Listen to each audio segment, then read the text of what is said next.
আমাকে প্রায়ই এই প্রশ্নটি করা হয়, আমি কি চার্চে না গিয়েও খ্রিস্টান হতে পারি? যে কারণেই হোক না কেন। অনেক লোক আমাকে এই প্রশ্নটি করেন এবং এই হলো তার উত্তর। হ্যাঁ, আপনি খ্রিস্টান হতে পারেন, কিন্তু অবৃদ্ধিপ্রাপ্ত খ্রিস্টান। আমি কি গির্জাতে না গিয়েও খ্রিস্টান হতে পারি? উত্তর হচ্ছে হ্যাঁ, একজন অবৃদ্ধিপ্রাপ্ত খ্রিস্টান। আমাদের খ্রিস্টের দেহের প্রয়োজন। কে একজন এভাবে বলেছিলেন, কেন্ট হিউজ, যিনি হুইটন কলেজের গির্জার পালক ছিলেন।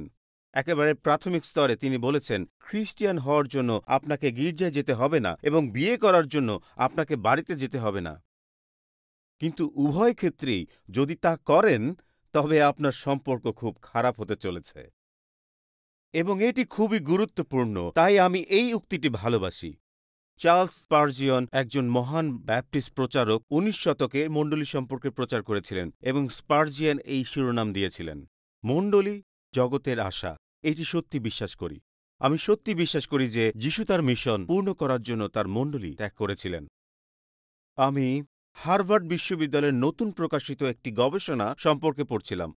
তারা গির্জার উপস্থিতি, আপনার স্বাস্থ্য এবং আপনার বিবাহের উপর একটি বড় গবেষণা করেছে। হার্ভার্ড জানিয়েছে, তারা বলেছে যেসব বিবাহিত দম্পতি একসঙ্গে গির্জায় যান তাদের অনেক দিন বেঁচে থাকার সম্ভাবনা বেশি এবং হতাশাগ্রস্ত হওয়ার ও বিবাহ বিচ্ছেদ হওয়ার সম্ভাবনা কম যদি তারা একসঙ্গে গির্জায় যায়। আমি ইতিমধ্যে বলতে শুরু করেছি কেন আপনার গির্জায় যাওয়া উচিত। তারা বলেছে ভালো স্বাস্থ্যের জন্য অন্তর্ভুক্ত দীর্ঘ আয়ু, হতাশা ও আত্মহত্যার সম্ভাবনা কম, আপনার বৈবাহিক স্থিতিশীলতা বেড়ে যাবে এবং আপনার বিবাহ বিচ্ছেদের সম্ভাবনা কমে আসবে যদি আপনি গির্জায় যান। চিন্তা করুন, যদি আপনি গির্জায় যান তবে আপনি দীর্ঘায়ু পাবেন, আপনি হতাশ হবেন না এবং আপনার বিবাহ বিচ্ছেদের সম্ভাবনা নেই। মণ্ডলী সত্যিই এই জগতের আশা। ঈশ্বর চান যেন আপনি সেখানে যেতে পারেন, যা তিনি বৃদ্ধি, চ্যালেঞ্জ এবং দৃঢ় প্রত্যয় নিয়ে আসবার স্থান হিসেবে প্রতিষ্ঠিত করেছেন।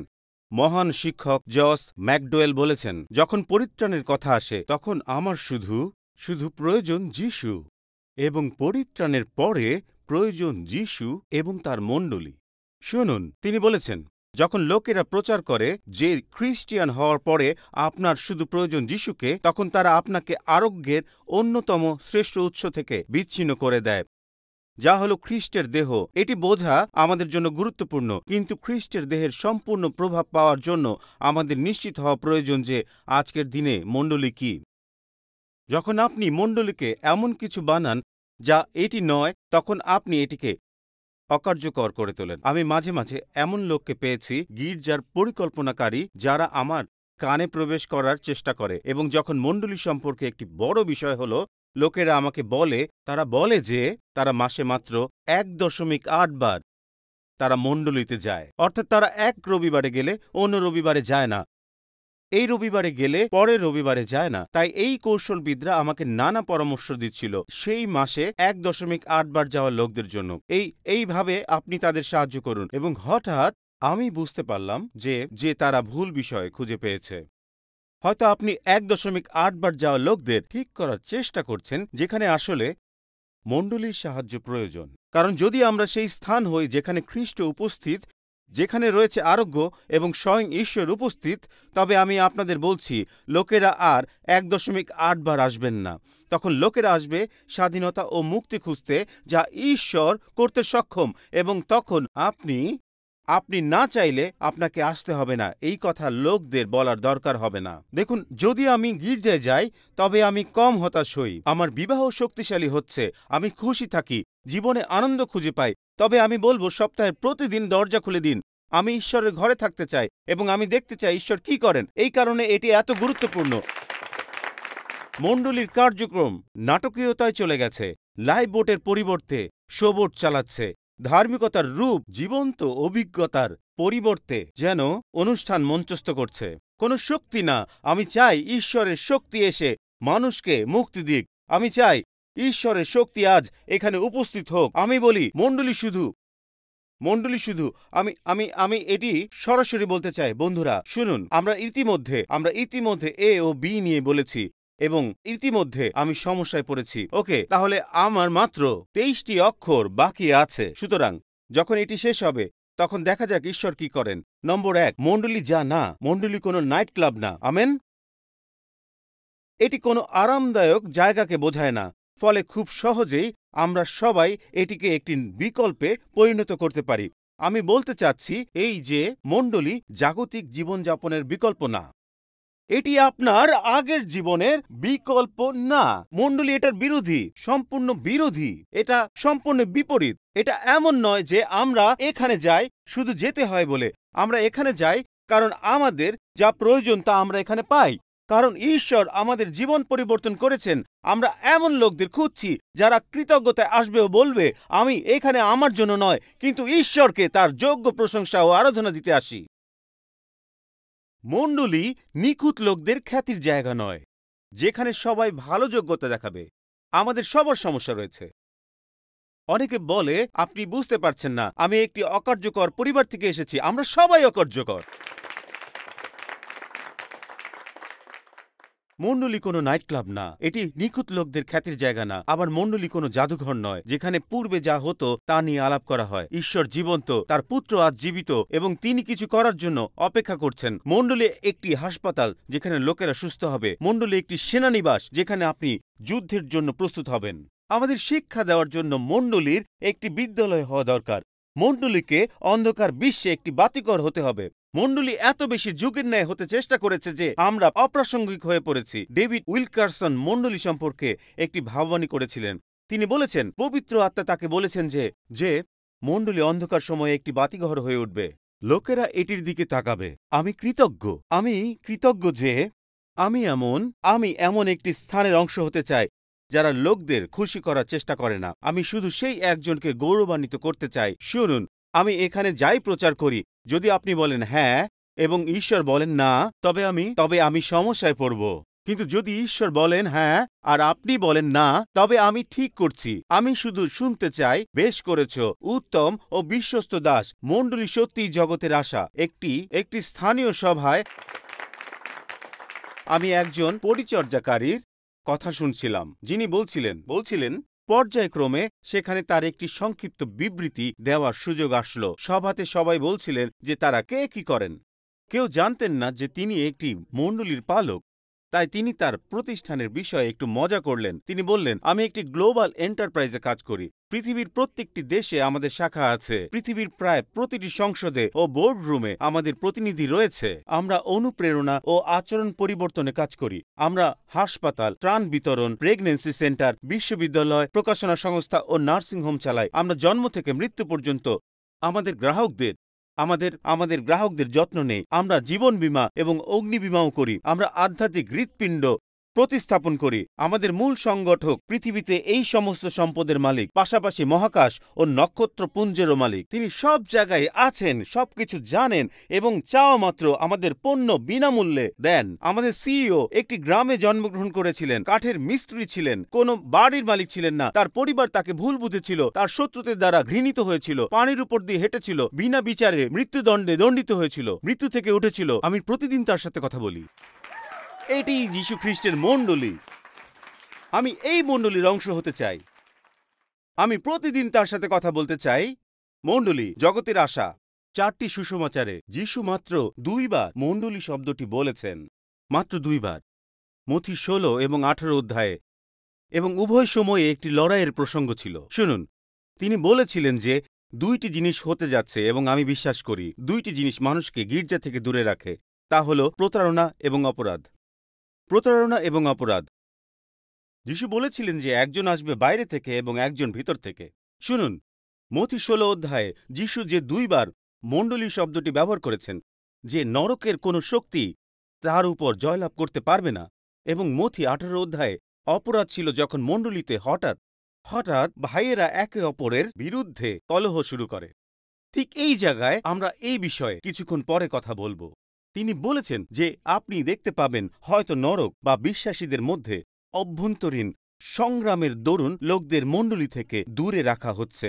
নরক যদি মণ্ডলীর দরজা দিয়ে প্রবেশ করতে না পারে, তবে সে আপনাদের একে অপরের সঙ্গে গণ্ডগোল করতে এবং নিজের উদ্দেশ্য ঠিক করতে প্রতারণার অধীন হবে। তার জন্য যীশু খুবই গুরুত্বপূর্ণ, কারণ আজকের দিনে মণ্ডলী পথ হারিয়ে ফেলেছে।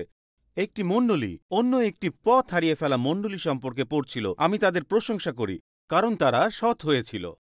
কয়েক বছর আগে একজন পালক অ্যাটলান্টা শহরের একটু বাইরের দিকে অবস্থিত একটি রেস্টুরেন্ট দেখলেন, যার নাম তারা দিয়েছে চার্চ। রেস্টুরেন্টের নাম চার্চ অব গড গ্রিল। নামটি তাকে কৌতূহলী করে। তিনি তাদের নাম্বারে কল করলেন।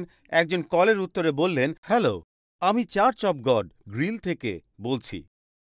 পালক জিজ্ঞাসা করলেন, রেস্টুরেন্টের এমন অস্বাভাবিক নাম কিভাবে হলো? আর তারা উত্তরে বলেছিল, আমাদের এখানে একটা ছোট মিশন ছিল, এবং যেন বিল পরিশোধ করতে সাহায্য হয়, তাই একদিন রবিবারে গির্জার পরে আমরা রান্না করা মুরগির মাংস বিক্রি করতে শুরু করি। কারণ গির্জায় বেশি লোক হতো না। লোকেরা গির্জার তুলনায় আমাদের খাবার এত পছন্দ করেছে যে আমরা গির্জা বন্ধ করে রেস্টুরেন্ট পরিচালনা করতে শুরু করি, এবং আমরা একই নাম রেখে দেই, চার্চ অব গড গ্রিল।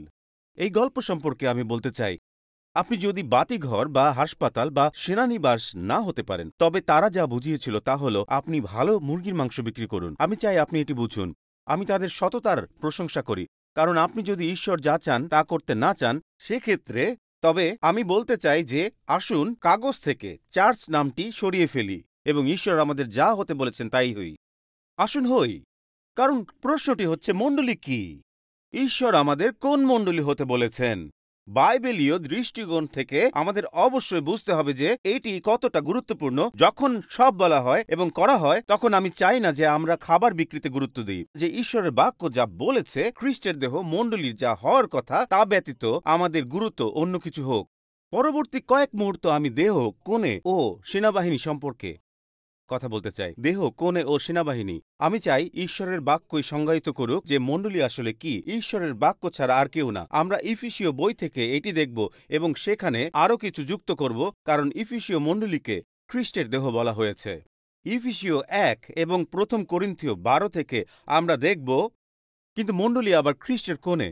প্রেরিত পৌল ইফিসীয় 5 অধ্যায়ে আমাদের বলে, এবং প্রকাশিত বাক্য 19-এ মণ্ডলীকে খ্রিস্টের সেনাবাহিনী বলে। ইফিসীয় 6 অধ্যায় এবং মথি 16 অধ্যায় অনুযায়ী খ্রিস্টের দেহ, খ্রিস্টের কোণে এবং খ্রিস্টের সেনাবাহিনী।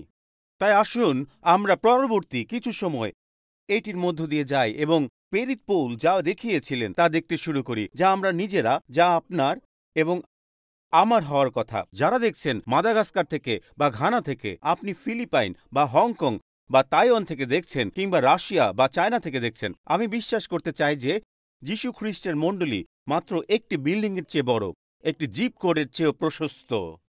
আমরা সবাই খ্রিস্টের কোণে, খ্রিস্টের দেহ এবং তার সেনাবাহিনী। ইফিসীয় 1 অধ্যায় ও 1 করিন্থীয় 14 অধ্যায় অনুসারে খ্রিস্টের দেহ।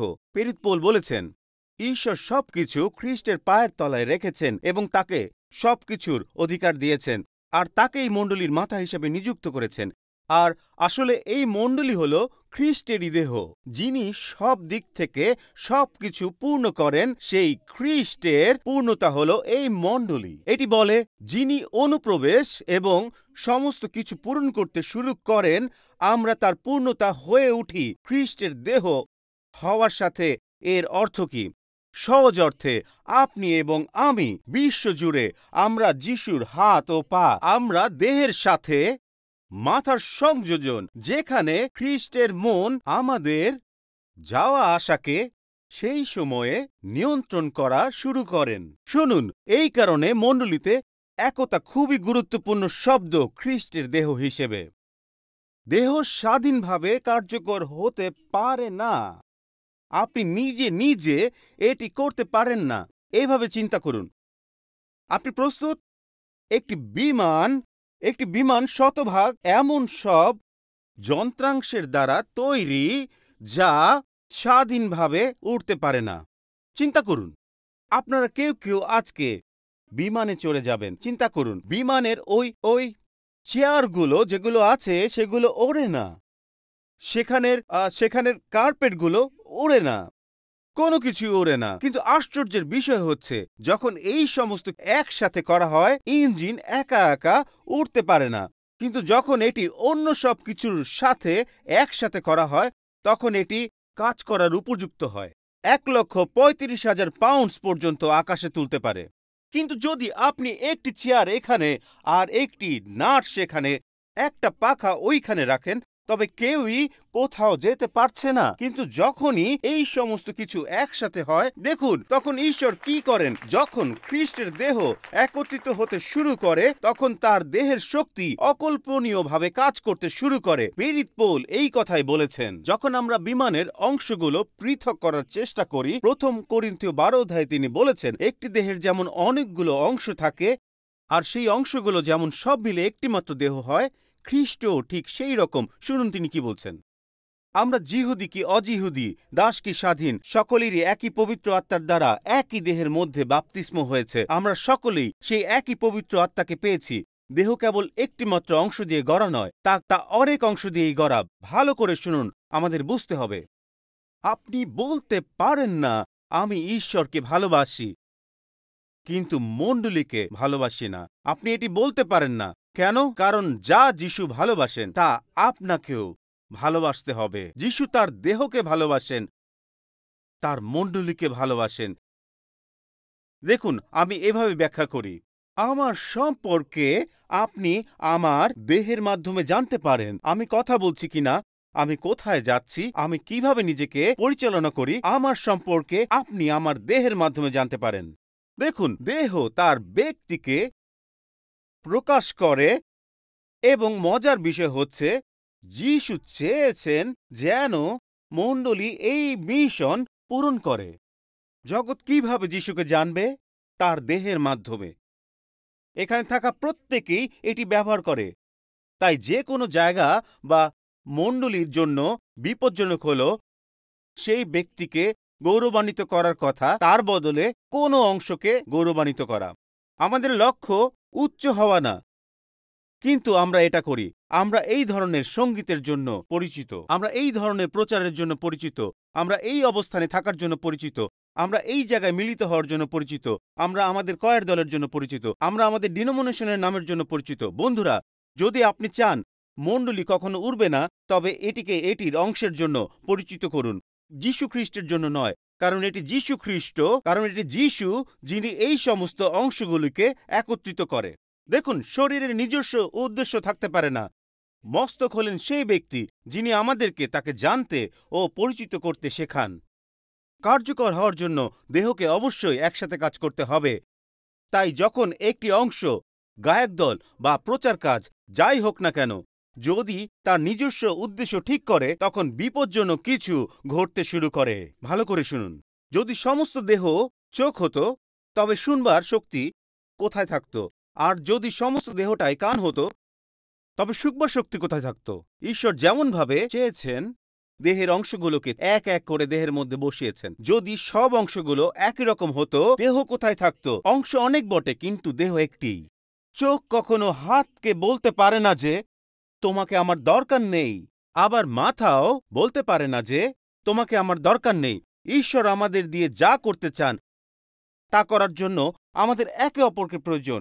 দেহ তাই করে। দেখুন, এটা প্রাকৃতিকভাবেও ঘটে এবং শারীরিকভাবেও ঘটে। ভেবে দেখুন, যদি এক মুহূর্তের জন্য আমি আমার পায়ের আঙ্গুলটা এই লোহার তলায় আঘাত দেই, আমার পায়ের আঙ্গুল চিৎকার করবে না বা কথা বলবে না। দেখুন কিভাবে দেহ কাজ করে। যদি আমি আঘাত করি, আমার পা মস্তিষ্ককে জানাবে, তোমার মুখকে বলো চিৎকার শুরু করতে, যিশু সাহায্য করো। তারপরে মস্তিষ্ক ডান পাকে প্রস্তুত হতে বলে, কারণ অতিরিক্ত ভার বহন করতে হবে। কারণ আমি এই পা উঠিয়ে এখন চারিদিকে লাফাতে শুরু করব। যখন এটি করতে যাচ্ছ, হাতকে প্রস্তুত থাকতে বলছো, কারণ এখন হাত এই পা ধরে রাখবে যখন এই পা লাফাতে থাকবে। তাই কার্যকরীভাবে এটি করতে আপনাকে চিৎকার করতে হবে, হাতকে এই অংশ ধরে রাখতে হবে এবং এই পাকে লাফাতে হবে। তাই কার্যকরীভাবে আমার পায়ের পাতায় আঘাত করতে আমাকে চিৎকার করতে হবে এবং এই সমস্ত কিছু একসাথে করতে হবে। এই পা স্বাধীনভাবে চলতে পারে না, কিন্তু আমার যা করার কথা তা করার জন্য আমাদের একত্রিত হতে হবে এবং বলতে হবে, প্রভু, একসাথে তুমি আমাদের দিয়ে যা করতে চাও আমরা তা করতে এসেছি। এটা তোমার মণ্ডলী, প্রভু। খ্রিস্টের দেহ হিসেবে। ফোর্ডহ্যাম গ্রেড এর একজন সংবাদ পাঠক চার্লস অসগুড একটি ক্লিনিক সেন্টারে বসবাসকারী 2 মহিলার গল্প বলেছিলেন। তাদের দুজনই স্ট্রোকে আক্রান্ত হন। শুনুন মিউজিশিয়ানরা, আপনারা শুনুন। মার্গারেট স্ট্রোক করেছিল, যা তার দেহের বাম পাশ অবশ করে ফেলেছিল। তিনি বাম পাশ নাড়াতে পারছিলেন না। রুথ স্ট্রোক করেছিলেন এবং তিনি ডান পাশ নাড়াতে পারছিলেন না। এবং আশ্চর্যের বিষয় হল, তারা উভয়ই দক্ষ পিয়ানোবাদক ছিলেন, পুনরায় যারা পিয়ানো বাজানোর আশা ছেড়ে দিয়েছিলেন। সেই ক্লিনিকের পরিচালক একটি বুদ্ধি করলেন। তিনি বললেন, আমি এটা করব। তিনি বললেন, আমি মার্গারেটকে তার ডান হাত ব্যবহার করে সুর বাজাতে বলবো। আমি তাদেরকে দুজনকেই পাশাপাশি বসাবো। তুমি তোমার বাম পাশ ব্যবহার করতে পারো না, কিন্তু ডান হাত দিয়ে তো পারো মার্গারেট। কিন্তু রুথ, তুমি কি করবে জানো? তোমার স্ট্রোক তোমার ডান পাশ অবশ করে দিয়েছে, তাই তুমি মার্গারেটের পাশে বসো এবং তোমার বাম হাত দিয়ে এই ক্লাসিক্যাল মাস্টারপিসের বেস লাইন বাজাও। তাই তারা দুজন ভিন্ন মানুষ একসাথে গানটি বাজাতে শুরু করেছিল এবং বলেছিল, আমি একা এটি করতে পারি না, কিন্তু আমরা একসাথে এমন কিছু করতে পারি যা আমাদের একার পক্ষে করা অসম্ভব। দেখুন, টাইমস স্কয়ার চার্চে আপনাদের এটা বলতে চাই, কোটি কোটি আত্মা জয় করতে আমার আপনাদের সাহায্য প্রয়োজন। এই বাক্যের মাধ্যমে নির্দেশনা পেতে আপনার আমার সাহায্য প্রয়োজন। ঈশ্বর যা করছেন তার জন্য যেটা প্রয়োজন সেটা হচ্ছে ঐক্যতান, এককতা না। আমাদের এটি একসাথে করতে হবে, কারণ আমরা খ্রিস্টের দেহ। কারণ এমন দিন আসবে যখন বাম পাশ কাজ করবে না। কিন্তু হয়তো আপনি এমন কারো পাশে আছেন যার বাম পাশ কাজ করছে।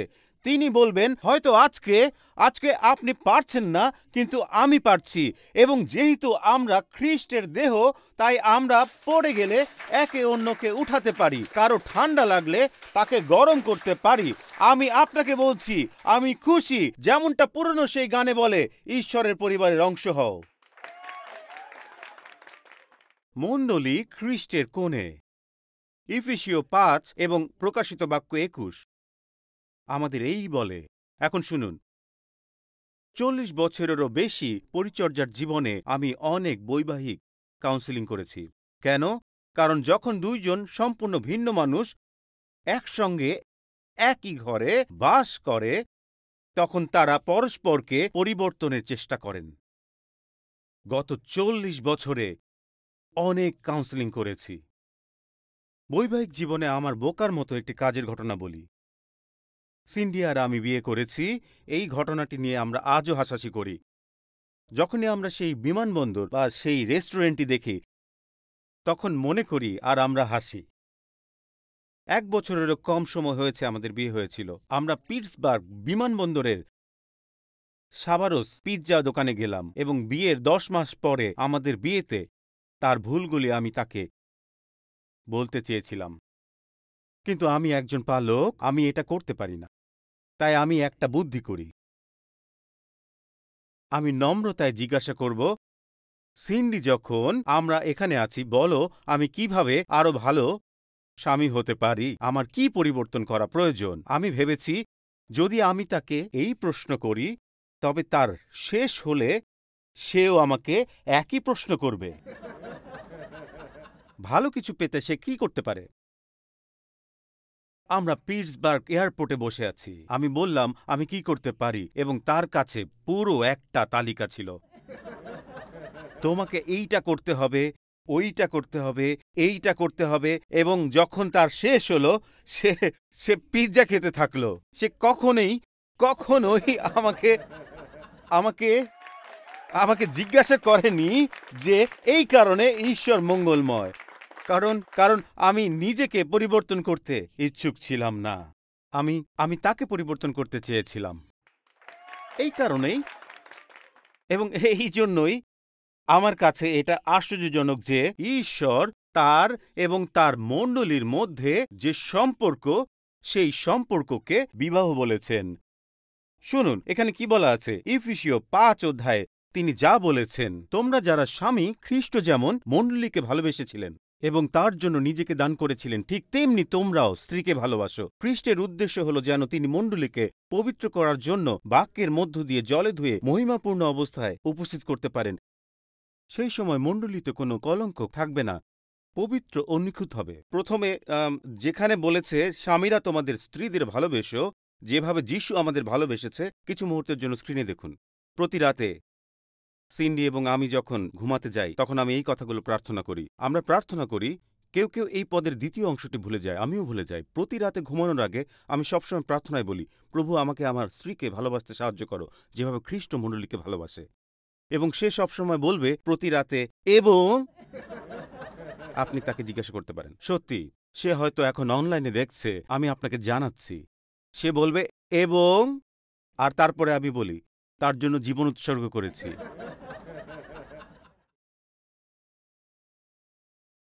আমাদের স্বার্থপরতা নিজেকে উৎসর্গ করার অংশটি বাদ দিতে চায়, কারণ এটি সত্যিই তাই।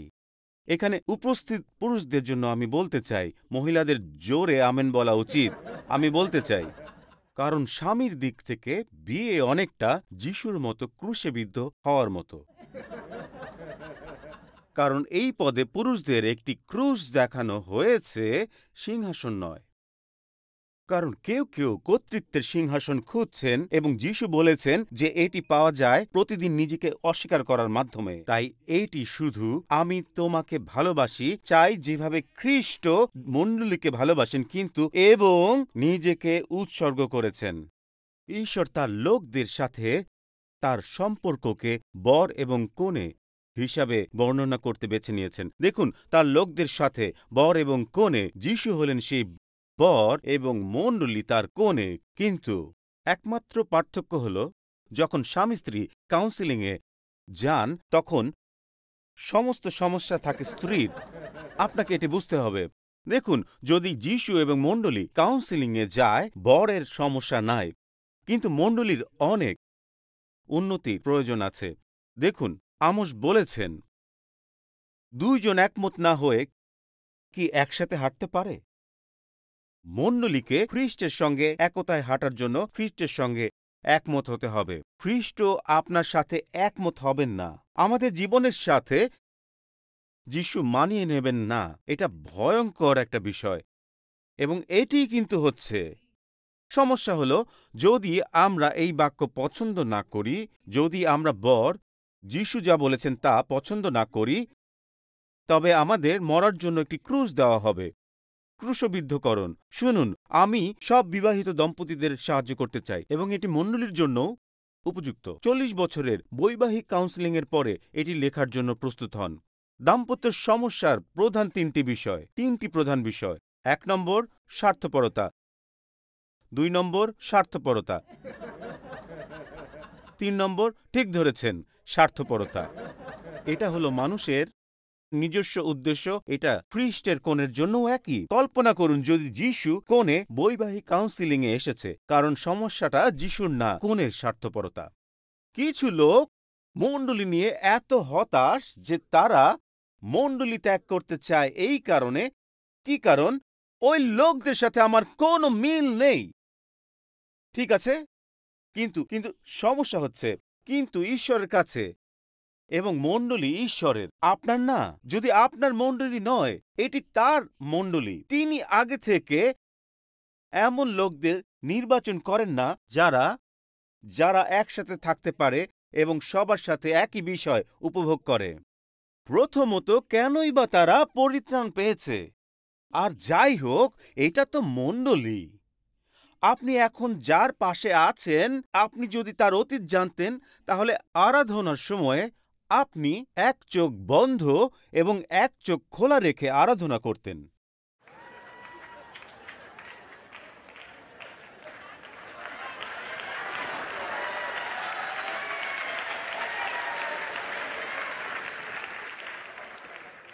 শুধু এক মুহূর্তের জন্য আপনার পাশে বসা ব্যক্তির দিকে তাকান এবং একটি ভ্রু উঁচু করুন। এতটুকুই যথেষ্ট।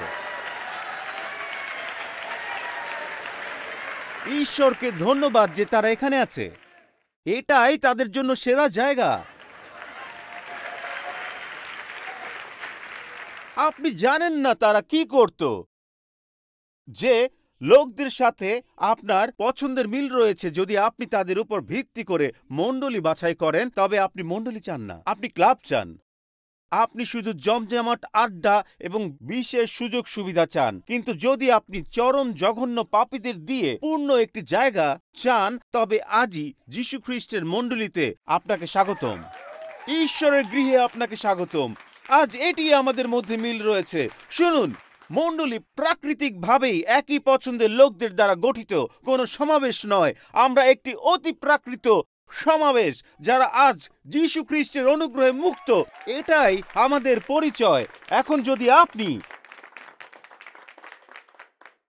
যদি জানতে চান যে এটি কিভাবে কাজ করে, তবে শুনুন, এখানে মণ্ডলীকে এগিয়ে যেতে হবে। এটা আমার বিষয় না, এটা ঈশ্বর মানুষের জীবন রক্ষা করার বিষয়। যীশু কিভাবে তার কনেকে একত্রিত করেন তা ব্যাখ্যা করার উত্তম উপায় হল মথি 10 অধ্যায়।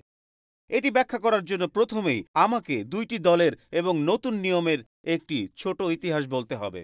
আমি মৌলবাদী ও কর আদায়কারীর ছোট ইতিহাস বলতে চাই। নতুন নিয়মে কর আদায়কারীরা জিহুদি ছিল এবং তারা জিহুদীদের কাছ থেকে রোম সাম্রাজ্যের জন্য কর আদায় করত। তারা নিজের লোকদের কাছ থেকে অতিরিক্ত আদায় করে জীবিকা নির্বাহ করত, যাতে তারা রোমীয়দের এবং নিজেদের পকেট ভারী করতে পারত। তাহলে তাদের আসলে কি সমস্যা ছিল? তাদেরকে বিশ্বাসঘাতক ধরা হতো। রোমীয়রা তাদের দেশ দখল করেছিল এবং এখন তারা তাদের জন্য কাজ করছে। তারা যে কেবল লোকদের কাছ থেকে অর্থ নিত তা নয়, কিন্তু তারা অতিরিক্ত অর্থ নিত এবং তাদের নিজেদের পকেট ভারী করছিল। মৌলবাদীরা তারা ছিল ভিন্ন, তারা ছিল উগ্র এবং অনুগত। তারা মূলত রোমানদের বিরুদ্ধে ধর্মের নামে সন্ত্রাসী কর্মকাণ্ড চালাত। উদাহরণস্বরূপ, তারা কর আদায়কারীদের ঘৃণা করত। মৌলবাদীরা ছিল সন্ত্রাসী আর কর আদায়কারীরা ছিল বিশ্বাসঘাতক। এখন এই দুইজনকে যদি গির্জার সার্ভিসে দেখেন, 999 কল করলে এটা কাজ করবে না। আমি একটি মণ্ডলী সম্পর্কে আপনাদের বলতে চাই। যীশু তার 12 জন শিষ্যকে ডাকলেন এবং মন্দ আত্মা ছাড়াবার ও সব রকম রোগ ভালো করার ক্ষমতা দিয়ে তাদের পাঠিয়ে দিলেন। প্রস্তুত হন, সামনে আরো মজা আছে। সেই 12 জন প্রেরিতের নাম শিমন, যাকে পিতর বলা হয়, আন্দ্রিয়, সিবদিয়ের ছেলে যাকব ও তার ভাই যোহন, দেখুন, ফিলিপ ও বর্থলোময়, থোমা ও বিশ্বাসঘাতক মথি, ও আলফের ছেলে যাকব ও থদ্দেও। প্রস্তুত হন, এবং মৌলবাদী যীশু। তুমি কি পাগল হয়ে গিয়েছ? মৌলবাদী শিমন এবং যীশুকে যে শত্রুদের হাতে ধরিয়ে দিয়েছিল, সে জিহুদা ইস্কারিয়ত। যীশু একজন কর আদায়কারী ও একজন মৌলবাদীকে শিষ্যদের দলে রেখেছিলেন। শিষ্যদের দলে রেখেছেন? আসলেই মৌলবাদী শিমন ও কর আদায়কারী মথি। ইউজিন পিটারসন, যিনি নতুন নিয়ম ভাষান্তর করেছেন, তিনি বলেছেন, কোন খ্রিস্টিয়ান একমাত্র সন্তান না, তাই আপনার দলে কে কে থাকবে তা আপনি পছন্দ করতে পারবেন না। আমার ভালো লাগে যে তালিকাটি বলে না পিতর একজন জেলে, আন্দ্রিয় একজন জেলে, যোহন একজন জেলে, শিমন একজন জেলে, তবে এমন লোকদের সম্পর্কে বলে যারা পরস্পর বিপরীত। আমাদের প্রবণতা হলো এমন লোকদের সাথে চলা যাদের সাথে আমাদের মিল আছে এবং তারা আমাদের মতো। কিন্তু ঈশ্বর আপনার পাশে এমন লোকদের রাখবেন যারা আপনাকে বিরক্ত করে এবং কখনো কখনো একই বাড়িতে যাকে আপনি স্বামী বা স্ত্রী বলেন। দেখুন, সিরিজ কাগজ এভাবেই কাজ করে। রুক্ষ অংশগুলি মসৃণ করতে 2টি মসৃণ টুকরো নিলে হবে না, কারণ সেখানে কিছুই হবে না। কিন্তু একটি সিরিজ কাগজ নিন এবং এমন কাউকে নিন যাকে মসৃণ করা প্রয়োজন। এই দুটির সমন্বয়ে হঠাৎ কিছু একটা ঘটতে শুরু করবে। আপনার মতো লোকদের সাথে মিশে আপনি বৃদ্ধি পেতে পারেন না। এটা বোরিং। শুনুন, আপনাদের বলছি, কিন্তু বিয়ের মতোই আপনি এমন লোকদের সঙ্গে আবদ্ধ হয়েছেন যারা আপনার মতো নয়। আজকে এখানে যতজন দম্পতি আছেন তার মধ্যে রয়েছেন সুশি, যিনি ট্যাক্স কালেক্টর, আর মৌলবাদী অ্যান্টনি, এবং তাদের একত্রিত করুন। তাই আমার কথা শুনুন, যুবকরা, তোমাদের বলছি শোনো, আর প্রবীণদেরকে আমি কিছু বলছি, যুবকেরা নির্দিষ্ট করে তোমাদের জন্য মণ্ডলী খুঁজতে যেও না। ও ওইখানে সব যুবকরা আছে, ওরা ওরা আমাদের বুঝতে পারে। নতুন প্রজন্ম, তোমাদেরকে বলছি, তাতে যা হয় না তা হলো, এটি তোমাকে শিরিষ কাগজ দিয়ে ঘষে মসৃণ করে তোলে না। আর প্রাচীনদের জন্য বলছি, আমি এমন জায়গা খুঁজে বের করব যেখানে তারা শুধু স্তব গান গায়। নতুন প্রজন্মের গান, গেট আপ। আমি এটা বুঝি না, স্তব গান বুঝতে পারি। যদি আপনি এমন মণ্ডলীতে যান তবে এটা মসৃণ বনাম মসৃণ হয়ে যায়। পরবর্তী প্রজন্ম, তোমরা যদি এমন মণ্ডলীতে যাও যেখানে প্রত্যেকে ছেঁড়া প্যান্ট পরে, সবার পছন্দ অপছন্দ একই রকম, তুমিও মসৃণ অবস্থার মধ্যে, আর এখানে কেউই তার জায়গাতে বৃদ্ধি পায় না। মণ্ডলীতে মৌলবাদীও আছে, মণ্ডলীতে ট্যাক্স কালেক্টরও আছে, কারণ এটি যিশুর মণ্ডলী, এটি আমাদের মণ্ডলী না। হালেলুয়া! এই কথা বলবেন না যে ওই ব্যক্তিকে আমার পছন্দ না, বরং বলুন এই ব্যক্তি আমাকে সূচীকৃত করে। তারা এটাই করে। আমি এইমাত্র আপনার স্ত্রীকে বলার জন্য একটা ভালো কথা বললাম। আমরা খ্রিস্টের কোণে, তাই আমাদের অনেক কাউন্সেলিং প্রয়োজন, যেন আমরা একসাথে একমত হয়ে চলতে পারি। জানেন আমাদের কাছে কি আশ্চর্যজনক লাগে? আমি দ্রুত আমার শেষ পয়েন্টে যাওয়ার পূর্বে আমি আপনাদের বলতে চাই, যখন একটি বিবাহিত দম্পতি যারা বহু দশক ধরে একই সঙ্গে হেঁটেছেন, তারা একে অপরের মুখের ভাষা বোঝেন, এটা কতটা না আশ্চর্যজনক যখন তারা পরস্পরের চিন্তা পর্যন্ত জানেন। তারা জানেন যে তাদের মধ্যে অন্যজন কি করছেন।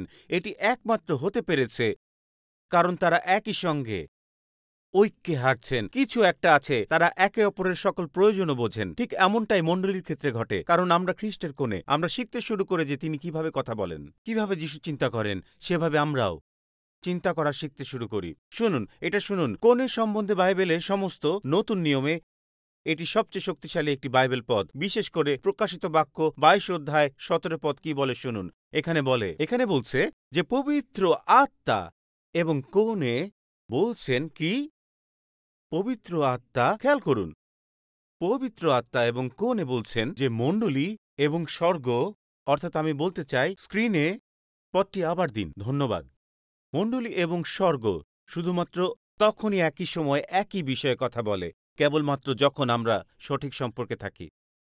তখন মণ্ডলী বলে আসো, দেহ বলে দেখুন আমি যেটা একদমই করতে চাই আমার বন্ধুরা, আর তা হলো আমি বলতে চাই যে এখানে আত্মা কি বলছেন, কোন সূত্র কি বলে আমি তা বলতে চাই না, কোন কৌশলবিদ বা কোন গুরু বা কোন ডিনোমিনেশন বা আমার শোনা কোন পালক এই বিষয়ে কি বলে আমি তা বলতে চাই না। আমি তাই বলতে চাই যা স্বর্গ যা বলছে, এবং আমি তা স্বর্গের সাথে একসঙ্গে উচ্চারণ করতে চাই। স্বর্গ যদি বলে এসো, তবে আমিও বলতে চাই এসো। যদি স্বর্গ বলে যাও, তবে আমিও বলতে চাই যাও। বর কি বলছেন শুনতে চাই, কারণ আমরা কেবল খ্রিস্ট প্রভুর দেহ নই, হালেলুয়া, কিন্তু আমরা খ্রিস্টের কোণে, এবং ঈশ্বর তাই হওয়ার জন্য আমাদের আহ্বান করেছেন।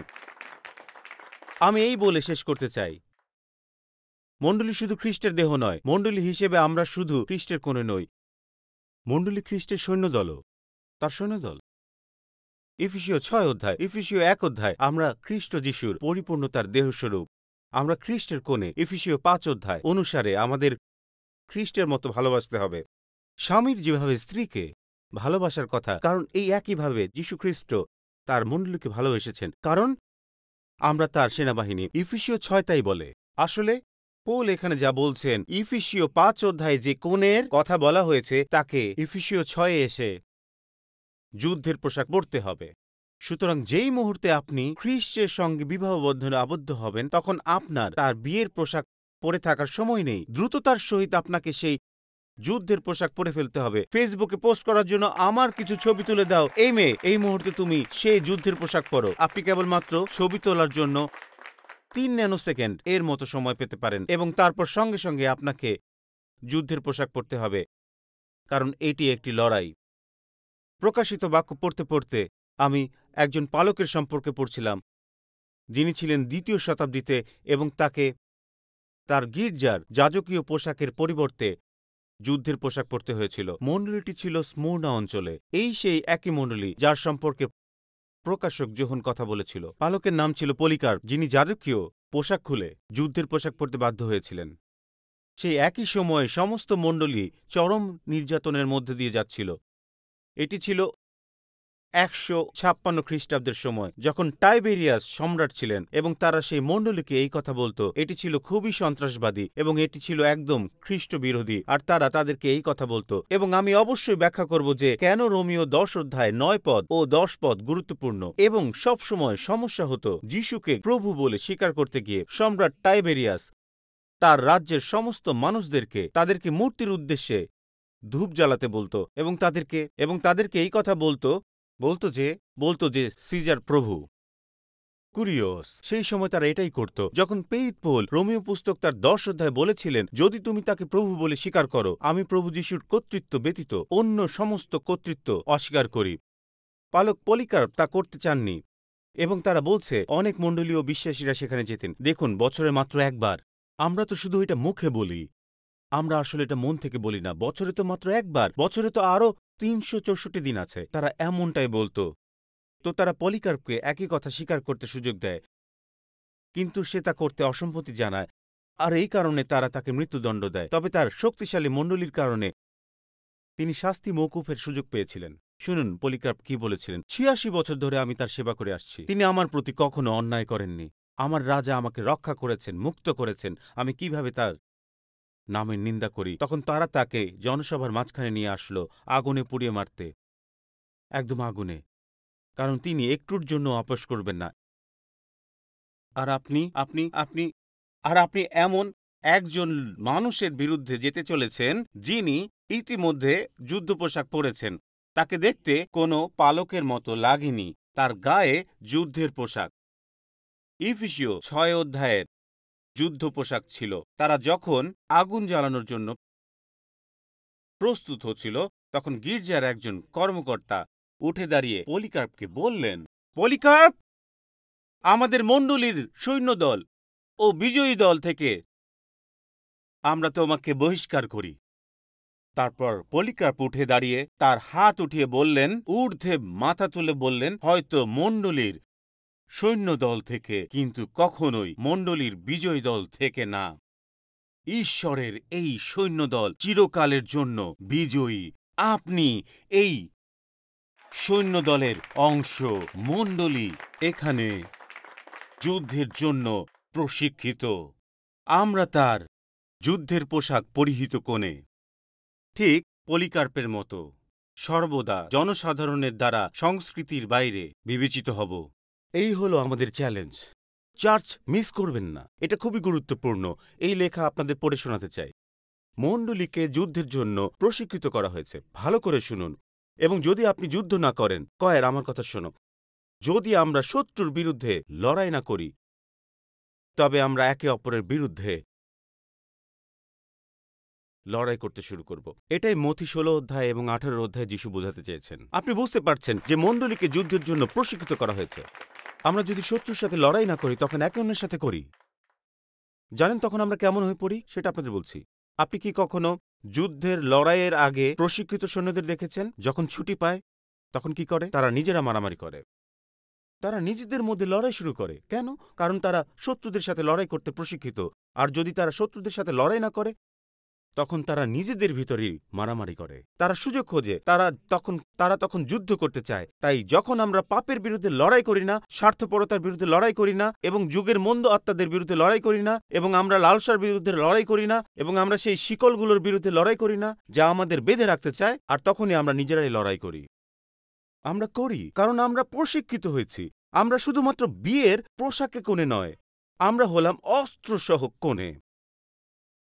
যিশু তার মণ্ডলী সম্পর্কে একথা বলেন, আর তিনি তা পিতরকেও বলেন। তিনি বলেছিলেন, তুমি পিতর, আর আমি এই পাথরের উপরে, আমার সঙ্গে সঙ্গে বলুন, আমার মণ্ডলী নির্মাণ করব, আর পাতালের দ্বার সকল এর বিরুদ্ধে জয়ী হতে পারবে না।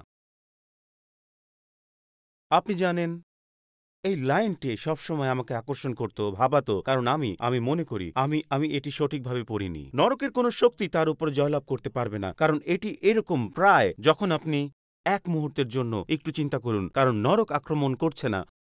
আমি মনে করি কোনো সময় এটি ভুলভাবে দেখি।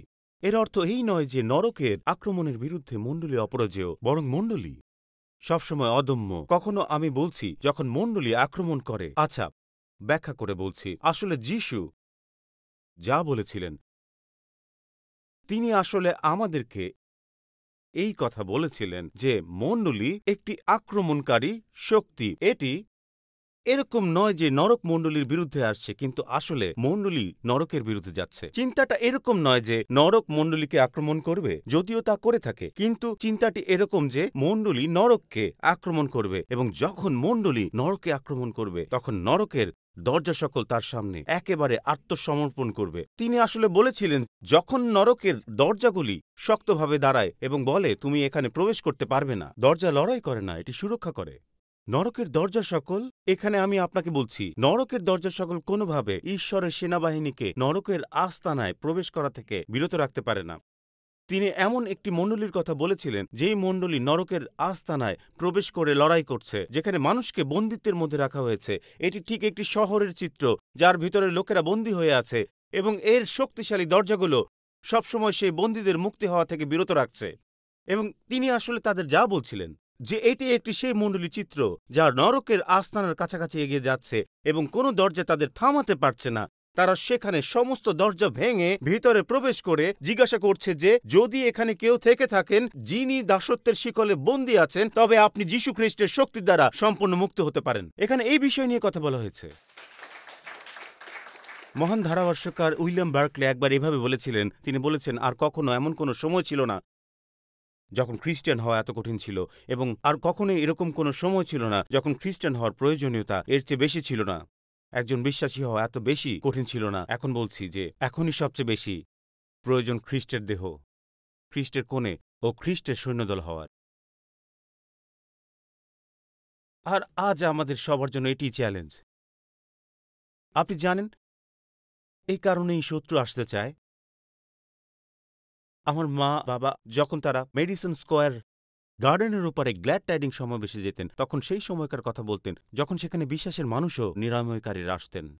তখন আমার মা বাবা আমাকে সেই সময়ের কথা বলতেন যখন তারা 1950 দশকে উইগলসওয়ার্থের কথা শুনতেন, একদম ঠিক 34 নং রাস্তায়। এবং তখন এক সময়ে এই মহান নিরাময় প্রচারক উইগলসওয়ার্থ বলেছিলেন, মহান বিশ্বাস হল মহান লড়াইয়ের ফসল, মহাপরীক্ষার ফলাফল হল মহান সাক্ষ্য।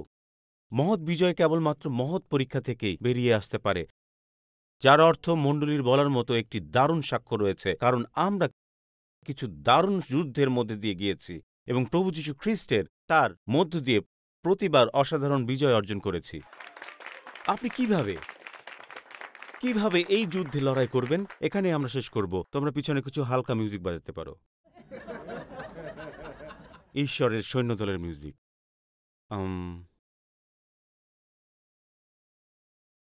এটি ইফিসীয় 6 অধ্যায়। আপনি কিভাবে এই যুদ্ধে বিজয়ী হবেন? দেখুন, ইফিসীয় 6 অধ্যায়কে আত্মিক যুদ্ধের অধ্যায় বলা হয়। এটা ঈশ্বরের যুদ্ধসজ্জা। তবে এখানে কিছু মজার পার্থক্য রয়েছে যা লোকেরা খেয়াল করে না, এবং এটি বলেই আমি এখানে আজ শেষ করব। যখন ইফিসীয়তে বলা হয়েছে যে আমাদের যুদ্ধ রক্তমাংসের বিরুদ্ধে নয়, কিন্তু অন্ধকারের শক্তি ও শাসনকর্তাদের বিরুদ্ধে, একটি পার্থক্য আছে, একটি সত্যিকারের বৈপরীত্য। আমি চাই না আজকে প্রভু যীশু খ্রিস্টের মণ্ডলী হিসেবে আপনি এখানে সেই বৈপরীত্যকে মিস করুন, যে পার্থক্যটা আমরা এখানে বুঝি না। আর সেই পার্থক্যটা হল মল্লযোদ্ধা আর সৈন্যের ভিতরে। তিনি বলেছেন, শেষে বলি, প্রভুর সঙ্গে যুক্ত হয়ে তারই দেওয়া মহাশক্তিতে শক্তিমান হও। যুদ্ধের জন্য ঈশ্বরের দেওয়া সমস্ত সাজ পোশাক পরে নাও, যেন তোমরা শয়তানের সব চালাকির বিরুদ্ধে শক্ত হয়ে দাঁড়াতে পারো। এবার 12 পদটি দেখুন। এই মল্ল যুদ্ধ তো কোনো মানুষের বিরুদ্ধে নয়, তা অন্ধকার রাজ্যের সব শাসনকর্তা ও ক্ষমতার অধিকারীদের বিরুদ্ধে। আমরা যা করি তা হচ্ছে, আমরা সাধারণত যেটা শুধু এখানে এই পদ থেকে নেই তা হল আচ্ছা, আমাদের যুদ্ধ মানুষের সঙ্গে না, আমার যুদ্ধ আমার পাশের ব্যক্তির সাথে নয়, কিন্তু এটি রাজত্বের বিরুদ্ধে, ক্ষমতা, এই যুগের অন্ধকার শাসকদের, মন্দ আত্মাদের বাসস্থানের বিরুদ্ধে। এগুলো সবই সঠিক। আমরা মল্লযুদ্ধ করি না। 13 পদ দেখুন। তাই তোমরা যুদ্ধের জন্য ঈশ্বরের দেওয়া সমস্ত সাজ পোশাক পরে নাও, যেন শয়তান যেদিন আক্রমণ করবে সেই দিন তোমরা তাকে রুখে দাঁড়াতে পারো। আমরা ভুলে যাই যে এটি মল্লযোদ্ধা বনাম সৈনিক। 12 পদে পৌল বলেছেন আমরা মল্লযুদ্ধ করি না। 13 পদে ফিরে এসে তিনি বলেছেন তোমরা ঈশ্বরের সমগ্র যুদ্ধসজ্জা গ্রহণ করো। তিনি আসলে যোদ্ধাদের সাথে সৈনিকদের পার্থক্য তুলে ধরছেন। আপনি কি জানেন প্রথম শতাব্দীতে একজন মল্লযোদ্ধা কেমন ছিল? এটি ছিল একজনের সাথে আরেকজন, যেখানে মৃত্যু পর্যন্ত একজনের সাথে একজন লড়াই করত। এবং পৌল আসলে বলছেন যে আপনি একা নন, মল্লযোদ্ধা নন, আপনি একজন সৈনিক। একজন মল্লযোদ্ধা চিন্তা করে যে এই যুদ্ধে আমি বনাম সবাই, আমাকে একা একা যুদ্ধ করতে হবে। কিন্তু পৌলের কথা অনুসারে আপনি ঠিক আসল বিষয়টাই মিস করেছেন। তিনি বলেছেন আপনি একজন সৈনিক, যার অর্থ আপনি একসাথে যুদ্ধ করেন। এরকম একটি চিত্র যেখানে ওই গ্ল্যাডিয়েটরের মুভিতে যখন রাসেল ক্রো কলোসিয়ামের মধ্যে তিনি বলেন যে যা এই দরজাগুলো থেকে বেরিয়ে আসছে, আর তিনি তিনি বলেছিলেন যদি তুমি একা যুদ্ধ করো তবে তুমি মরবে, কিন্তু যদি একসাথে যুদ্ধ করি তবে আমরা বিজয়ী হব। এটি একটি বেষ্টনী। তখনকার দিনে রোমান সৈন্যরা এরকম প্রতিরক্ষা বেষ্টনী তৈরি করত। তারা একসাথে তাদের হাত আটকাত। একটু চিন্তা করে দেখুন, আমি এটি করে দেখাতে চাই। রিকার্ডো, দ্রুত এখানে আসো। শয়তানের অভিনয় করতে হবে। তুমি এখন শয়তান। হ্যাঁ স্যার। তো এক মুহূর্তের জন্য চিন্তা করুন, যদি এটা আমার পরিবার হয় আর এটা আমার বিজয় হয়। রিকার্ডো, তোমার উচ্চতা কত? 6'5"। ঠিক আছে। আমাকে আবার পরবর্তী সার্ভিসে প্রচার করতে হবে। তাই দেখো, তোমাকে শুধু আমাকে পরাজিত করতে হবে। তো আসো, ঠিক আছে, শুধু ধাক্কা দাও। এই যে আমি। আরে এত আসতে, তুমি কি একটি শিশু নাকি? আচ্ছা আচ্ছা আচ্ছা আচ্ছা, এবার পিছে যাও, এখানে দাঁড়াও। আমি কোন মল্লযোদ্ধা নই, আমি একজন সৈনিক। আমি তাকে হারাতে পারি না। তার দিকে তাকান। আমি তাকে হারাতে পারি না, কিন্তু আমি তো একা নই।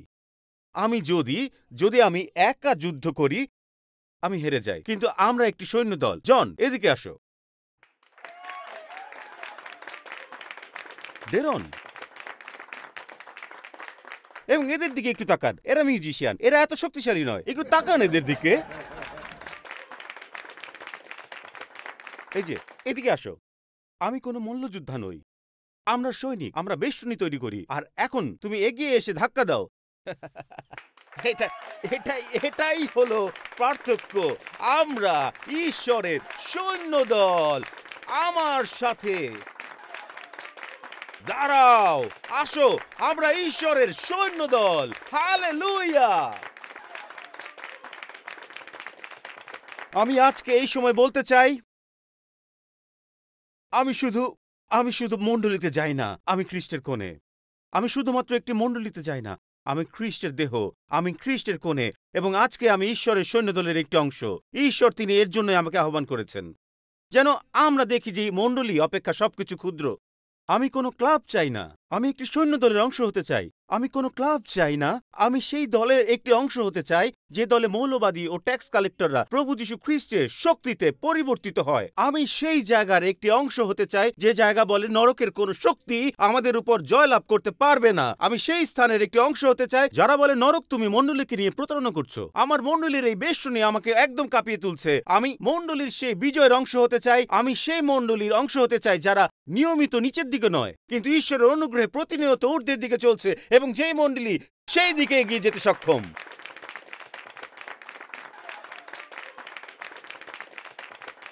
এখন শেষ করার পূর্বে আজকে আমি জিজ্ঞাসা করতে চাই, শুনুন, যেহেতু আমি শেষ করতে যাচ্ছি তাই আপনাকে এটা বলতে যাচ্ছি। একটি পদ, বাইবেলের একটি পদ আছে যা আজকে শেষ করার ও প্রার্থনা করার পূর্বে বলতে চাই। আমরা 1 সেকেন্ডের জন্য সেই পদটি পড়ি। আমি চাই আজকে আমরা সৈন্যদল হই। আপনি হয়তো একজন মৌলবাদীর পাশে আছেন, বা আপনি হয়তো একজন ট্যাক্স কালেক্টরের পাশে দাঁড়িয়ে আছেন। সামনের দিকে সোজা তাকান। শুধু আমি চাই আপনি এখানে যা করবেন, আমি চাই আপনি কারো সাথে বাহুবন্ধন করুন। হয়তো আইলের বাইরের ব্যক্তিরও হাত ধরুন। আপনার আইলের বাইরের লোকদের সাথে বেষ্টনী তৈরি করুন। আমি চাই আপনি অন্যের হাত শক্ত করে ধরুন। আচ্ছা, এবার পাশের ব্যক্তির দিকে তাকান। তাকিয়ে বলুন, আমরা একসঙ্গে এই যুদ্ধে রয়েছি। আমরা একটি সৈন্যদল। বলুন, আমরা একসঙ্গে এই যুদ্ধে রয়েছি। আমি সৈন্যদল হিসেবে উপরে নিচে সবার জন্য প্রার্থনা করতে চাই। হয়তো আপনি শুনুন, আপনি হয়তো ইউকে থেকে দেখছেন এবং আপনারা মাত্র 2 জন সেখানে আছেন। কোনো সমস্যা নেই, রিকার্ডোকে পরাজিত করতে পারবেন। তাহলে আপনাকে বুঝতে হবে যে এটা কত গুরুত্বপূর্ণ। যখন আপনি হাত ধরেছেন তখন একটি বেষ্টনী তৈরি করছেন। পিতা, আজকে আমরা তোমার সৈন্যদল, আমরা যীশু খ্রিস্টের দেহ। আসুন, আপনার মুখ খুলুন এবং প্রার্থনা করতে শুরু করুন। প্রভুর সাথে কথা বলুন, প্রভুকে বলুন আমরা খ্রিস্টের কোণে। আমরা আজকে যুদ্ধের পোশাক পরিহিত একজন কোণে, আমরা খ্রিস্টের কোণে। হালেলুয়া। প্রভু, আমি প্রার্থনা করি তুমি এই সৈন্যদলকে গ্রহণ করো, যেন নরকের কোনো শক্তি জয়লাভ করতে না পারে। কিন্তু প্রভু, আমরা এগোচ্ছি, আমরা শত্রুর শিবিরের দিকে এগিয়ে যাই, যেখানে দরজা তৈরি করে রাখা হয়েছে এবং হারানোরা বন্দী হয়ে রয়েছে। হয়তো এখন এমন লোকেরা আছে যারা গভীর অভিমান, বিশ্বাসঘাতকতা, মণ্ডলিতে হওয়া কোনো খারাপ অভিজ্ঞতার শক্ত শিকলে বাধা রয়েছে। আমরা তোমার নামে সেই সকল শিকল ভেঙে ফেলি এবং বলি, মুক্ত হও, আজকে মুক্ত হোক, আজকে এই ঘর মুক্ত হোক। আমরা খ্রিস্টের দেহ, আমরা যীশু খ্রিস্টের দেহ, আমরা খ্রিস্টের কোণে, আমরা মহান ঈশ্বরের সৈন্যদল। তাই প্রভু, আজকে এখন যখন আমরা একসাথে বেষ্টনী তৈরি করেছি, তুমি দয়া করে আমাদের উদ্দীপ্ত করো। আমি প্রার্থনা করি তুমি আমাদের মুক্ত স্বাধীন করো, বিশেষ করে যেই লোকেরা সমস্যায় আছে, যারা বন্দিত্বে আছে, যেই লোকেরা দাসত্বে আছে, আজকেই তুমি তাদের মুক্ত করো। এখনই তাদের মুক্ত আমরা ঘোষণা করি। হাত ছাড়তে ছাড়তে আমি একথা বলতে চাই, আমি আজকে এই বিষয়ে বেশ আবেগ বোধ করছি। আজকে এখানে এমন কিছু মানুষ বসে আছেন, আমি আপনাদের বলছি, নরক আপনার সাথে প্রতারণা করেছে এবং আপনার কাছ থেকে সেই কোণে, দেহ ও সেনাবাহিনীকে কেড়ে নিতে চেষ্টা করেছে, যেন আপনি আজকে সেই বিমানের মাত্র একটি চেয়ারের মতো হতে পারেন যা নিজে উঠতে পারে না। কিন্তু ঈশ্বর বলছেন, আমি তোমাকে একটি দেহের অংশ করছি, আমি তোমাকে একটি মণ্ডলীর অংশ করছি, আমি তোমাকে একটি মান দিচ্ছি। যখন তিনি এই সমস্ত অংশগুলি একত্রিত করেন, তখন একটি কয়ার রেডিও আওয়াজ শোনা যায়। দেখুন, যখন এই অংশগুলো একত্রিত হয় তখন আমরা উঠতে সক্ষম হই, কিন্তু আপনি তা শোনেননি। আমি আপনাকে বলি, আপনি পারেননি। ভিকি হেল্ডার, সে নিজে একা লিফটে উঠতে পারে না, কিন্তু আপনি ও ডেরন জন পারেন। ডেভিড, তোমরা কত ভালো, তাতে কিছু যায় আসে না, তোমরা একা কিছু করতে পারো না। আমরা কেউ পারি না, আমিও করতে পারি না। আমি খুবই কৃতজ্ঞ। দেখুন, আপনারা কেউই আমাকে একদমই শুনতে পেতেন না যদি না পিছনে থাকা এই লোকগুলি এবং বিশেষ করে ওয়ান সাউন্ড সিস্টেমের এই বিভিন্ন যন্ত্রাংশ না চালিয়ে সাহায্য না করতো, আর এটা হয়ও না। তাহলে একটা কথা বলি, যত দ্রুত আমরা নিজেদের পদমর্যাদা ভেঙে এভাবে যাব, আমাদের কারো নজরদারির দরকার নেই, কারণ আমরা সেনাবাহিনীকে ডাকতে যাচ্ছি, কিন্তু গেইট আমরা লাথি মেরে ভেঙে ফেলবো। আমরা আপনাকে উদ্ধার করব। এটা ঈশ্বরের সৈন্যরা করে, দরজা ভেঙে ফেলে এবং লোকদের উদ্ধার করে। আর আপনাদের কেউ কেউ, আমি আপনাদের বলছি, আজকে আপনারা ঠিক জায়গায় রয়েছেন। বেশি ব্যাখ্যা করব না, ইতিমধ্যে আমি বেশ দীর্ঘ সময় নিয়েছি, তাই আমি শুধু বলতে চাই, আপনি একটি কনের অংশ না, আপনি কোনো একটি দেহের অংশ না। আপনি হয়তো মনে করেন আমি একটি মণ্ডলীর অংশ। ভালো করে দেখুন বাইবেল কি বলে, প্রকাশিত বাক্য কি বলে, তারপর আমরা শেষ করব। মনে হয় আমি কয়েকবার বলেছি শেষ, ঠিক তাই না? এই নিয়ে শুনুন, 3 বার জুক্কা আমাকে বলেছ সময় শেষ, সে কিন্তু সময় গুনছে। কিন্তু প্রভু, তুমি এখনই জুক্কাকে এই মনোভাব থেকে মুক্ত করো, এই সময় এখনই মুক্ত করো। প্রকাশিত বাক্য 19 অধ্যায় বলে, যখন বলেছেন, তারপরে আমি অনেক লোকের ভিড়ের শব্দ, এই হলো সেই সৈন্যদল, জোরে বয়ে যাওয়া স্রোতের শব্দ ও জোরে বাজ পড়বার শব্দের মতো করে বলা এই কথা শুনলাম, হালেলুয়া! আমাদের সর্বশক্তিমান প্রভু ঈশ্বর রাজত্ব শুরু করেছেন। এসো আমরা মনের খুশিতে খুব আনন্দ করি, গৌরব করি। আর কারণ মেষ শিশুর বিয়ের সময় হয়েছে এবং তার কোণে, অর্থাৎ সেই কোণে, এই সেই দেহ, এই সেই সৈন্যদল তার কোণে নিজেকে প্রস্তুত করেছেন। উজ্জ্বল, পরিষ্কার ও মিহি মসিনার কাপড় তাকে পরতে দেওয়া হয়েছে। সেই কাপড় হলো ঈশ্বরের লোকদের বাধ্যতা। তারপর সেই স্বর্গদূত আমাকে বললেন, এই কথা লেখো, মেষ শিশুর বিয়ের ভোজে যাদের নিমন্ত্রণ করা হয়েছে তারা ধন্য। তিনি এই কথাও বললেন, এগুলো ঈশ্বরেরই কথা। আমি আপনাদের কিছু বলতে চাই, আপনি যদি খ্রিস্টের কোণের অংশ না হন, তবে কোনোভাবেই সেখানে পৌঁছতে পারবেন না। সেই সম্পর্ক না থাকলে আপনি সেখানে যেতে পারবেন না। খ্রিস্টের কোণে অর্থ যিশুর সাথে আপনার ব্যক্তিগত সম্পর্ক আছে। কোণে অর্থ আমি এই সম্পর্কে রাজি হয়েছি। আপনি দুর্ঘটনাবশত বিয়ে করেন না, আপনাকে বিয়ের পিঁড়িতে বসতে সিদ্ধান্ত নিতে হয় সমস্ত কিছু ঠিকঠাক করার জন্য। পালক ডেকে আঙুলে রিং পড়তে হয়। এটা এরকম না যে আপনি শুধু মণ্ডলীতে যান এবং আসেন এবং বলেন, ও আমরা এখন বিবাহিত, আমরা একসাথে বসে আছি। এমনটা কখনো হয় না। পাস্টর টিম বলেছিলেন হাত ধরো, কিন্তু এটা হয় না। একটি প্রক্রিয়া আছে, এই হলো সেই প্রক্রিয়া। আপনি এখানে এসেছেন ঘানা থেকে, শুনুন লাইনটা, এই ভিডিওটা দেখেছেন বলে মনে করবেন না যে আপনি কোণে হয়ে গিয়েছেন। আপনাকে অবশ্যই একটি সিদ্ধান্ত নিতে হবে, বলতে হবে যে আমি চাই যেন তিনি আমার বর হন আর আমি তার কোণে হতে চাই। আমি চাই খ্রিস্ট আমার ভেতর ও বাইরে পরিবর্তন করেন। আপনি আজকে শুধু এখানে উপস্থিত হয়ে মেষ শিশুর বিয়ের ভোজের অংশ হতে পারেন না। এর জন্য আপনাকে একটি সিদ্ধান্ত নিতে হবে। আমি আজকে চিরকালের জন্য যীশু খ্রিস্টের সাথে একটি সম্পর্কে আবদ্ধ হতে চাই। এভাবে এটি হয়।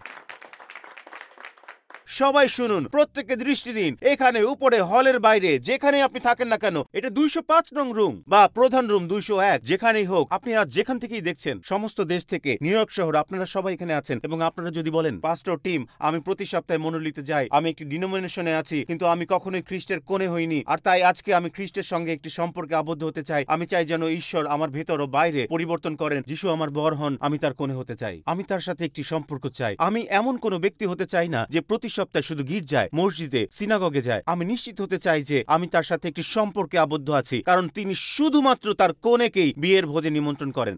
এবং যদি আপনি এখানে রয়েছেন এবং বলেন, পাস্টর টিম, আমি সেই ভোজের অংশ হতে চাই, ঈশ্বরের সাথে একটি সম্পর্ক চাই, আমি চাই যিশু যেভাবে বলেছেন আমি নতুন জন্ম লাভ করতে চাই, কারণ স্বর্গে সেই সকল লোকগুলি কারা? ভালো করে দেখুন, কেউ না, কেউ ঈশ্বরের রাজ্য দেখতে পায় না। সেখানে এই ভোজের আয়োজন হবে, সেখানেই সেই রেস্টুরেন্ট, আপনি সেখানে যেতে পারেন না। যদি আপনি এখানে রয়েছেন এবং বলেন, পাস্টর টিম, আমি নতুন জন্ম লাভ করতে চাই, যখনই সেই প্রার্থনা করবেন, দ্বিধা ছাড়া ঈশ্বরের সাথে সেই যাত্রা শুরু করতে চাই, উপরে নিচে, যদি সেটা আপনি হয়ে থাকেন, তবে আপনার হাত উপরে উঁচু করুন, যতটা সম্ভব উপরে তুলে ধরুন। এভাবে হাত উঠিয়ে রাখুন, এভাবেই রাখুন। ওখানে পিছনে হাত উপরে উঠিয়ে রাখুন। সবাই, আমি দেখছি একদম পিছনে যারা রয়েছেন, পুরো অংশ, এমনকি অনলাইনে যারা রয়েছেন, সিদ্ধান্ত নিয়েছে এই শব্দটি লিখুন। একসঙ্গে আমরা এই প্রার্থনা করি। আসুন সবাই পরে পরে বলুন, প্রিয় প্রভু যিশু, আমি বিশ্বাস করি যে তুমি ঈশ্বরের পুত্র। আমি বিশ্বাস করি যে ক্রুশে তুমি আমার পাপ, আমার লজ্জা এবং আমার অপরাধ সকল নিয়ে নিয়েছ এবং মৃত্যুবরণ করেছ।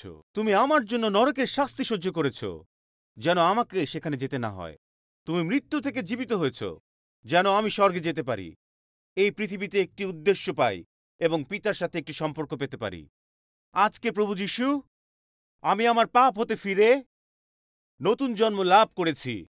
ঈশ্বর আমার পিতা, যিশু আমার মুক্তিদাতা, পবিত্র আত্মা আমার সহায়ক, তোমার বাক্য আমার পথ প্রদর্শক এবং স্বর্গ আমার বাড়ি। যিশুর নামে, হালেলুয়া।